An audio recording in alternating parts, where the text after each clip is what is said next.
Ayyoo baleewwan assalamualaikum warahmatullahi wabarakatuh. Akkam jirtan nagaallee wal gaafatuun hafuuf deema kana booda maaliif jennaani osoo lammiiwwan keenya mana hidhaa Saudi Arabiyaa keessatti rakkataa jiran arginu, osoo guyyaa guyyaadhaan viidiyoo achi keessa gabbaa jiru arginu, guyyaa guyyaadhaan suuraa achi keessa gabbaa osoo arginu akkam jettee akkatti nagaa nama gaafattu hin qabdu jechuudha. Nageenyi hin jiru.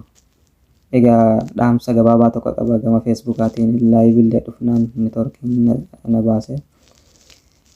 Gamanummaan warri viidiyoo tana argite marti keessanuu sheer godhi.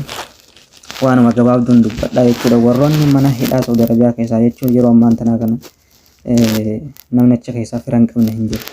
Namni achi keessaa obboleeyyan qabu jira, obboleettii qabu jira, haadha manaa isaa achi keessa jirtu jira. Haadha manaatiif abbaa manaatis carraa wajjin achi keessa jira. Warri ammoo carraan duuba nu hambisee as keessatti hafne du'aa fi shurxaa Suudii yookaan mana hidhaa Suudii namni irraa hafu hin jiru. Biyya Saudi Arabiyaa keessa dhaqumaaf teessa jechuudha guyyaa tokko mana sana.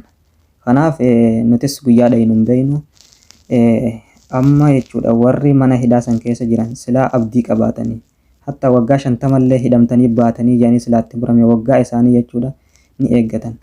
Ijoolleen tun achi keessatti sammuun isaanii fayyaan qabdu. Maaliif abdiin qaban yoom baanaa hin qaban guyyaa bahan waan hin beekneef yaaddoon itti hammaatti. Haalli jireenya isaanii baay'ee tokko jajjabaadha jechuudha. Akkasii wajji uleen irraa naftu qorraa gubbaatti jira, waan uffatan hin qabanii, waan afatan hin qabanii, hattaa feestaalummaan silaa duraan qaama ifirra buusan kunillee irraa guuramee jira jechuudha. Kana booda feestaala irratti hin argitan. Silkiin isaan bilbilli harkaata isaan ittiin sagalee isaanii roorroo isaanii hawaasa addunyaa biraan ittiin gahanis irraa guuramtee jirti jechuudha.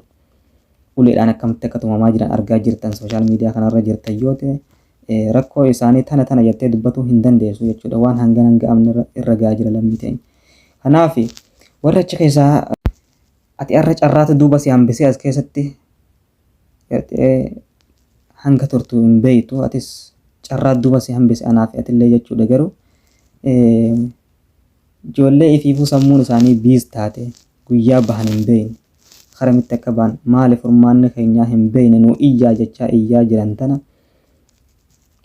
ati irra carraan duuba si hambisee as teessee nyaata afaan kaayyattee hin bilbilaniif waan biraatii miti. Nyaata afaan guuttattee viidiyoodhaan haa ta'u uffata babbareedaa uffattee wajjin hin haasa'in gaarii miti jechuudha. Ijoolleen tun ifiifuu sammuun isaanii waan biraa yaadaa jirti. Meeqaan tamtu achi keessatti maraatee jira. Guyyaa guyyaadhaan du'aa jiran ni gartan. Meeqaatu jireenya ilma namarraa bihee achi keessatti sammuun isaa tuqamtee maraatee jira. Warra akkanaa kana warra ifiifuu sammuun isaanii sababa eeggattu kana ati dheeyxee irratti dhibdii addaatti hin tahin. Isaan bira dheeyxee jireenya duraa wajjin dabarsitan faa yaadachiifte ijoollee tana hin gaaga'in obboleessa kiyya obboleetti warri carraan duuba si hambise hin baanan. Ijoollee mana hidhaa keessa jirtu gaafa itti dheeyxan gaafa itti bilbiltan waan isaan onnachiisu waan isaan jajjabeessu du'aa ifaa godhuufi malee dhimma duraan alatti walirraa qabdan namni wajjin jiraatu wal dhabuufaan mala wal dhabbii duraa walirraa qabdan faa dheeyxee achi keessatti yaadachiifte sammuu ijoollee tana ifiifuu sababarra jirti waan ta'eef sababa ittiin tahin. Akka inni mana san keessa agartee nagaan gabboof du'aa'ii godhuuf qabda malee dheeyxee dhibdee irratti dhibdee hin dabalaniif. Atis har'a jaarsa kiyyaan mana hidhaa keessa jira jettee ambar jaartii teeti jettee dheeyxee yaa'iidhaan mataa isaa hin jiiqin. Jeeqamee jedhee ifiifuu guyyaa achi keessaa gabboof hin qabu. Rakkoo yoo jiraatte gaafa inni achi keessaa gabbee wal gaafattan amma wanni sirraa eeggamu jajjabeessuu qofa. Osoo waan fedhallee si godhee guyyaa tokko innis inshaallah achi keessaa gabbaa. Atis obboleessa kiyya isiin guyyaa tokko achi keessaa gabbaati. Waan feetillee taatu guyyaa tokko mana san keessaa ganni baati yoo dhiiratees ganni ba'a. Kanaaf jecha hin taane gidee wajjin haasoytu maal akka wajjin haasoytu if eeggadhu haasaa kee keessatti.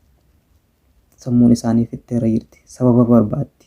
Ijoolleen tun abdiin qabdu guyyaa kana gabbaanaan qaban. Kanaaf halkanii guyyaa iyyaa jiran sagalee nuu ta'a janii. Kanaaf laayivillee dhufnaan shabakaan kiyya dadhabaadha waan ta'eef natti hin dhiifne haasaa. Sheer walii godhaadha. Hadaraa warri achi keessaa fira qabdan, maatii qabdan, obboleeyyan qabdan, haati manaa teessan achi keessa jirtu, abbaan manaa keessan achi keessa jiru yeroo itti bilbiltanitti waan isa mufachiisurraa haasaa keessan eeggadha. Nyaata afaan guuttattanii wajjin haasa'ina. Uffata babbareedaa uffattanii bashannanaa viidiyoo wajjin haasa'ina. Sammuun isaanii sirriin jirtu ijoolleen tun. sammuu isaanii sirriin jira tanarratti sababatti taatanii bakkaan sossoosinaa sammuun tun sossootee jirti duraan ijoollee tana. Waan fayyaa isaanii waan isaan jajjabeessu haasaa gaggaarii haasaa isaan onnachiisu du'a ifaa godhuufii qabda malee isaan irratti miidhaa ta'uudhaaf hin yaadin. Rakkoo walirraa qabdan taanaan guyyaan tokko ni dhufa inshaallah isaanis achi keessatti nafanii obsisiifis bu'aa qaba waan ta'eef obsiitii gaafa inni achi keessaa gabbeege akka ammoo gaafa isin achi keessaa gabbaate saahiba kee ta'us fira kee ta'us hiriyaa kee ta'us warra duraa wajjin dalagaa turte yoo ta'es har'a inni bakka san jira jettee jechan taaneen akka hin xu'ine dhaamsa kiyya kun sheer waliif godhaa obboleeyyan waan akkanarraa if eegaa isin jedha. Assalaamu alaikum warahmatullaahi wabarakaatuh.